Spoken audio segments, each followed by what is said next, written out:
Assalamu alaikum wa rahmatullahi wa barakatuh. Barkamu da sake saduwa a cikin wannan shiri namu mai albarka mai taken tukwicin Ramadan.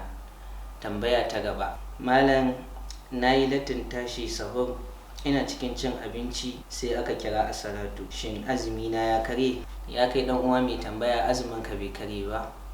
Duk da cewa kiran as-salatu shine yake nuna alfijir ya fito, kamar yadda yake tun a wancan lokacin.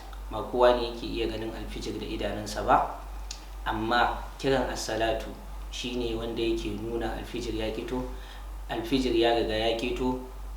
Cin abinci da mutane suke yi a lokacin sahur daga wannan lokacin ya tsaya, kamar yadda Allah subhanahu wa ta'ala yake cewa hatta ya tabayyana lakum al-khaytul abyad min al-khaytul aswad min al-fajr.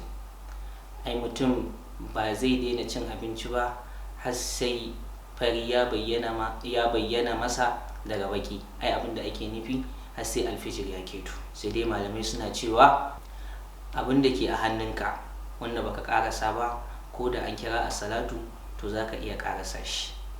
Misali, in plate ne ke a hannunka wanda kake ci abinci, to na cokalin da ka ɗebo, kana ɗebowa kamun ka kai baki sai ladanin ya kira as-salatu, to wanda yake na cokalin nan naka shi zaka karkare. Amma wanda yake a plate din nan, to daga wannan lokacin kuma sai dai a ba yara waɗanda ba sa azumi idan gari ya waye. Wanda yake a hannunka kawai shine zaka ci. Misali, kofin ruwa ne ke a hannunka, bai wuce ƙwagil ɗaya zaka yi ba, to da ka yi shi kenan. Wannan ne malamai suka jaza suka ce babu matsala idan mutum ya riga ya ainihin wannan.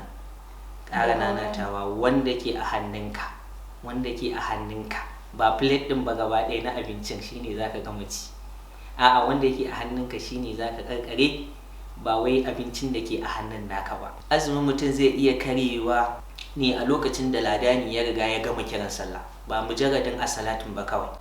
An gane ko? As-salatin tambihi ne, amma har zuwa lokacin da ladani zai gama kiran sallah, da ya gama to shikenan.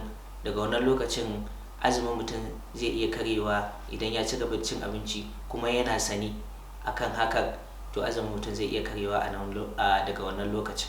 Wasu malamai haka suke gani, wasu malamai kuma suna ganin ba zai iya karyewa ba, ko da kuwa ladani ya gama kiran sallah mutum ya ci gaba cin abinci. Amma abin da ya fi inganci shine in dai ladani ya riga ya gama kiran sallan gaba daya, to mutum ya kamata ya ajiye abinci shi. In ba haka ba, azuminsa zai iya karyewa daga wannan lokacin. Abin da ka faɗi daidai, Allah ya tattara mu a cikin ladan. Abin da kuma kai kuskure, Allah ya gafarta mana. Wassalamu alaikum wa rahmatullahi wa barakatuh.